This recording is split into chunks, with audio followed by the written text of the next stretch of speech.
একজন গরিব ভিখারি শ্রেণীর মানুষ যার কাছে থাকার মতো কোনো ঘর নেই, খাবার কেনার জন্য কোনো টাকা নেই। সে একদিন সরকারি হাসপাতালে যায় নিজের চিকিৎসার জন্য, যেখানে তার বিনামূল্যে চিকিৎসা করার পূর্বে রিসেপশনিস্ট বিরক্তির সাথে জিজ্ঞাসা করে, জীবনে কখনো কোনো কাজকর্ম করেছ কি?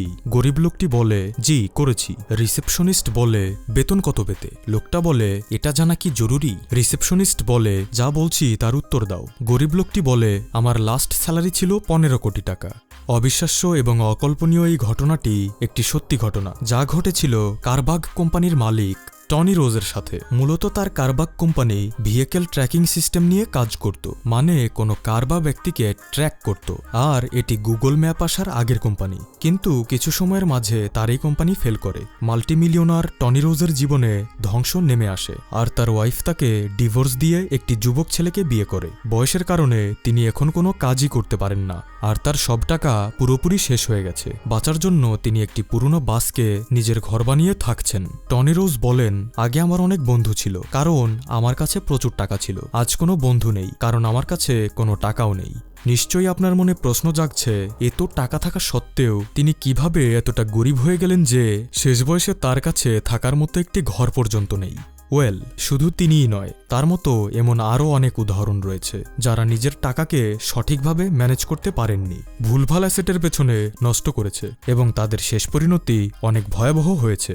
আজকের এই ভিডিওটি অত্যন্ত গুরুত্বপূর্ণ, কারণ আপনি এতদিন সেই অ্যাসেটগুলোর সম্পর্কে জেনেছেন যা মানুষকে ধনী বানায়, ফাইন্যান্সিয়ালি ফ্রি করে, কিন্তু কখনো এমন অ্যাসেট সম্পর্কে জানেননি যা মানুষকে গরিব করে একদম নিঃস্ব করে দেয়। আজ আমরা এমন 4টি ভয়াবহ অ্যাসেট সম্পর্কে আপনাদের বলবো, যেখানে চিন্তাভাবনা না করে টাকা লাগালে আপনার টাকা নিশ্চিতভাবে নষ্ট হবে। আর সবথেকে গুরুত্বপূর্ণ বিষয় হলো, আপনি অলরেডি এই অ্যাসেটগুলোতে টাকা লাগিয়েছেন কিংবা লাগানোর কথা ভাবছেন। তাই ভুল করে ফুল না হতে চাইলে ভিডিওটি মনোযোগ দিয়ে দেখুন, না হলে পরিণতি এমন হতে পারে। ভগবান দাও না, একটা বস্তা টাকা দাও না, জাস্ট এক বস্তা। So my dear brothers and sisters, let's start. Number 1, apartment. Apartment, flat, বাড়ি কিংবা দোকান, এসব জিনিস তৈরি বা কেনার ক্ষেত্রে আজকাল মানুষ প্রচুর অর্থ ব্যয় করছে। আপনি এসবের যাই তৈরি করুন বা কিনুন না কেন, সবসময় একটি থিওরি মনে রাখবেন। আপনি এগুলো কিনে বা তৈরি করে যখন রেন্টে বা ভাড়ায় দেবেন, তখন যেন অ্যানুয়ালি আপনার মূল ইনভেস্টমেন্টের অন্তত 3% রিটার্ন আসে। কিন্তু যদি 3%-এর থেকে কম হয়, তবে বুঝে নেবেন আপনি বড় একটি ভুল করেছেন, কারণ আপনার ইনভেস্টমেন্ট লসে চলে গেছে। আর যদি রিটার্ন 5%-এর আশেপাশে আসে, তবে ভাববেন এটি মোটামুটি ভালো ইনভেস্টমেন্ট। এখন আপনি প্রশ্ন করতে পারেন, আমি তো থাকার জন্য অ্যাপার্টমেন্ট কিনছি, এর সাথে ভাড়ার কি সম্পর্ক? আসলে এটি একটি ক্যালকুলেশন, যে ক্যালকুলেশনের মাধ্যমে আপনি সহজে বুঝতে পারবেন আপনার ইনভেস্টমেন্টটি ঠিক হয়েছে না ভুল। এক্সাম্পল, ধরুন আপনি 1 কোটি টাকা দিয়ে দোকান করলেন। এবারে প্রতি বছর আপনার যদি 3 লাখের বেশি রেন্ট আসে, মানে প্রতি মাসে 25,000, তবে আপনার ইনভেস্টমেন্ট সঠিক, কারণ এই ইনভেস্টমেন্টটি মোটামুটি আপনাকে 20 বছরের মাঝে 1 কোটি টাকা রেন্ট থেকে এনে দেবে। এরপর এই প্রপার্টি পুরোপুরি ফ্রি হয়ে যাবে, তখন এটা থেকে যা আসবে তার পুরোটাই লাভ। কিন্তু যদি 3%-এর নিচে হয়, তবে অ্যাপার্টমেন্টের টাকা না লাগিয়ে আপনি ফিক্সড ডিপোজিট হিসেবে এফডিতে রাখতে পারেন, কারণ এফডিতে আজকাল 7% রেট অফ ইন্টারেস্ট আসছে, আর সেটা কম্পাউন্ডও করা যায়। আর এফডি না করতে চাইলে ল্যান্ডে ইনভেস্ট করতে পারেন, কারণ অদূর ভবিষ্যতে ঢাকা বা মুম্বাইয়ের মতো অন্যান্য শহরগুলোতেও ল্যান্ড পাওয়াই দুষ্কর হয়ে যাবে বাড়তি পপুলেশনের জন্য। তাই এক্সপার্টরা সবসময় বলেন, আমাদের আলটিমেট উদ্দেশ্য হলো টাকাকে গ্রো করা, তাই এমন জায়গাতে ইনভেস্ট করুন যেখানে টাকা গ্রো হবে, ফেসে থাকবে না। Number 2, expenses. এই বাড়িটি দেখুন, এখানে কোনো সাধারণ মানুষ থাকে না, কারণ বাড়িটি লেজেন্ডারি ইনভেস্টর, পৃথিবীর সবথেকে ধনী ব্যক্তিদের একজন বিলিয়নার ওয়ারেন বাফেটের। তিনি এই বাড়িটি 1948-এ $30,000 দিয়ে ক্রয় করেছিলেন। কিন্তু অদ্ভুত বিষয় হলো, $1 বিলিয়ন মালিক হবার পরেও ওয়ারেন বাফেট 66 ইয়ার্স ধরে এই 6,570 স্কোয়ার ফিটের বাড়িতেই বসবাস করে আসছেন, যাতে রয়েছে মাত্র 5টি বেডরুম এবং 2টি টয়লেট।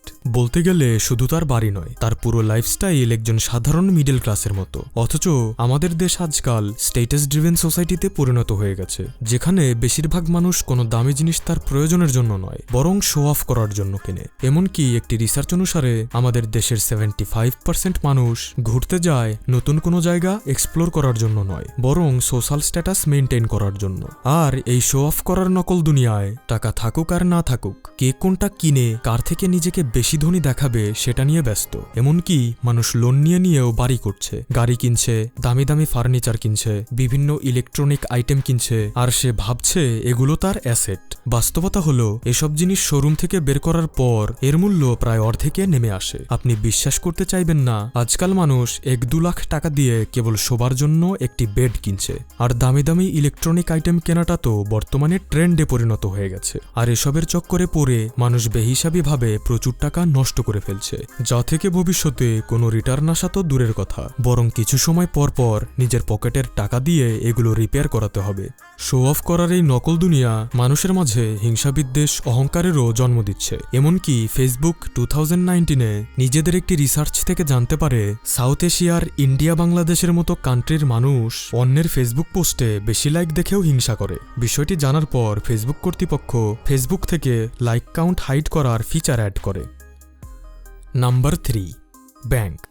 আমাদের মাঝে ম্যাক্সিমাম মানুষই ব্যাংকে টাকা রাখে এবং এটাকে সে তার অ্যাসেট ভাবে, যেখানে এই আর্টিকেলের অ্যাকর্ডিং প্রতি 4 জনের 3 জন মিডল ক্লাস তার টাকার এফডি পর্যন্ত করায় না, মানে সে তার পুরো টাকাই সেভিং অ্যাকাউন্টে রেখে দেয়, যেখানে তারা 2.5% রেটের ইন্টারেস্ট পায়। আর এই রেট অনুযায়ী যদি আপনি 2024-এ 1 লাখ টাকা ব্যাংকে রাখেন, তবে 2054-এ এসে আপনি মানে 30 বছর পর আপনি এই টাকা থেকে 1.5 লাখ টাকা প্রফিট পাবেন।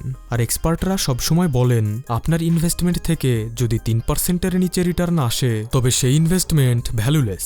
ফলে সরাসরি সেভিং অ্যাকাউন্টে টাকা রাখা নিতান্তই লস প্রজেক্ট। তাছাড়া আজ আপনি যে টাকা ব্যাংকে রাখছেন 10 বছর পর তার মূল্য আর তা থাকবে না। যেমন 2000 সালের আগের 1 লাখ টাকা আর বর্তমানের 1 লাখ টাকার মাঝে রাত দিন তফাৎ। Number 4, stock.